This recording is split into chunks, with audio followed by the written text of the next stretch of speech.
আসসালামু আলাইকুম রহমতুল্লাহ। প্রিয় ভাই ও বোনেরা, আজকের আলোচনায় আমরা একটি অত্যন্ত গুরুত্বপূর্ণ বিষয় নিয়ে কথা বলবো।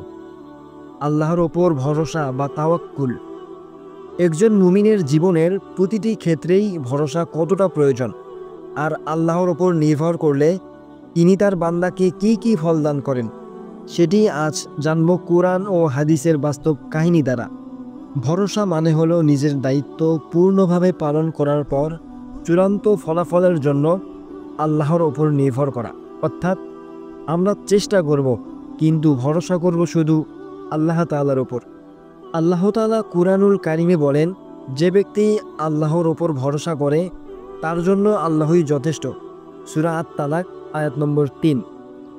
এখানে আল্লাহ তাআলা পরিষ্কার করে জানিয়ে দিয়েছেন যে সত্যিকার অর্থে তার উপর ভরসা করে আল্লাহ তাআলা তাকে কখনো হতাশ করেন না। রাসূলুল্লাহ সাল্লাল্লাহু আলাইহি ওয়াসাল্লাম বলেন, তোমরা যদি আল্লাহর ওপর যথার্থ ভরসা করতে, তবে তিনি তোমাদেরকে সেইভাবে রিজিক দিতেন যেইভাবে তিনি পাখিদেরকে রিজিক দেন। পাখিরা সকালবেলা তারা ক্ষুধার্ত বের হয় আর সন্ধ্যায় পেট ভরে ফিরে আসে। তিরমিজি। এর শিক্ষা হলো, পাখি ঘরে বসে থাকে না, তারা পরিশ্রম করে, আকাশে উড়ে বেড়ায়, কিন্তু ভরসা করে একমাত্র আল্লাহর ওপর। তাই আল্লাহ রাব্বুল আলামিন তাদেরকে রিজিক দেন। আল্লাহর ওপর ভরসা করলে একজন মুমিন যে ফল পায়: নাম্বার ১, মনের শান্তি ও প্রশান্তি, দুশ্চিন্তা দূর হয়। নাম্বার ২, দৃঢ় সাহস ও আত্মবিশ্বাস, কঠিন সময়ে হাল ছাড়ে না। নাম্বার ৩, রিজিকের প্রসার, আল্লাহ রাব্বুল আলামিন অপ্রত্যাশিত জায়গা থেকে তাকে রিজিক দেন। নাম্বার ৪, আল্লাহর সাহায্য লাভ, সমস্যার সময় অনন্য সহায়তা পান। নাম্বার ৫, দুনিয়া ও আখিরাতের সফলতা, আল্লাহর ভরসাকারী কখনো ক্ষতিগ্রস্ত হয় না। এক সাহাবী তার উটকে মসজিদের বাইরে কিছু না বেঁধেই রাখলেন। নবী করিম সাল্লাল্লাহু আলাইহি ওয়াসাল্লাম তাকে বললেন, তুমি কি উট বেঁধে আসনি? তিনি বললেন, ইয়া রাসূলুল্লাহ, আমি আল্লাহর ওপর ভরসা করেছি। তখন উত্তরে রাসূল সাল্লাল্লাহু আলাইহি ওয়াসাল্লাম বললেন, প্রথমে উট বেঁধে আসো, তারপর আল্লাহর উপর ভরসা করো। শিক্ষা হলো, আমাদের চেষ্টা করতে হবে, তবে চূড়ান্ত ভরসা থাকবে একমাত্র আল্লাহ তাআলার উপর। যখন মুসা আলাইহিস সালাতু ওয়াস সালাম তার কওম ফিরআউনের সৈন্যদের সামনে পড়লেন, পেছনে শত্রু, সামনে সমুদ্র, তখন অনেকেই হতাশ হয়ে বলল, ইয়া রাসূলুল্লাহ, আমরা তো ধরা পড়ব।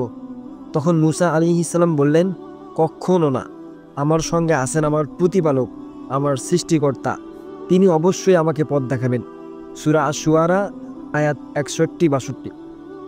আর আল্লাহ রাব্বুল আলামিন সমুদ্র দ্বিখণ্ডিত করে দিলেন, মুমিনদের মুক্তি দিলেন, আর ফিরআউনের ধ্বংস করলেন। সুবহানাল্লাহ। প্রিয় ভাই ও বোনেরা, আমাদের জীবনে অনেক সময় এমন পরিস্থিতি আসে যখন চাকরি নেই, রিজিক কম, দুশ্চিন্তা বেশি। তখন শয়তান আমাদের মনে সন্দেহ ঢুকিয়ে দেয়, হয়তো আর হবে না, হয়তো শেষ। কিন্তু মনে রাখবেন, যে আল্লাহকে ভরসা করে আল্লাহ তার নতুন দরজা খুলে দেন। সুবহানাল্লাহ। তাই চলুন আজ থেকেই আমরা আল্লাহর ওপর ভরসা রাখি, চেষ্টা করব, কিন্তু চূড়ান্ত নির্ভরতা রাখবো কেবল আল্লাহ তাআলার উপর। আল্লাহ বলেন, আল্লাহ মুমিনদের জন্যই যথেষ্ট সহায়ক। সূরা আলে ইমরান আয়াত ১৭৩। প্রিয় দর্শকবিন্দু, আল্লাহর উপর ভরসা করলে আমাদের জীবন বদলে যায় ইনশাআল্লাহ। তিনি আমাদের জন্য যথেষ্ট। যদি ভিডিওটি ভালো লেগে থাকে তাহলে লাইক দিন, কমেন্টে আপনার মতামত লিখুন, আর চ্যানেলটি সাবস্ক্রাইব করতে ভুলবেন না। তো আজকের ভিডিওটি এই পর্যন্তই। সকলেই ভালো থাকবেন, সুস্থ থাকবেন। দেখা হবে পরবর্তী কোনো এক ভিডিওয়। আল্লাহ হাফেজ।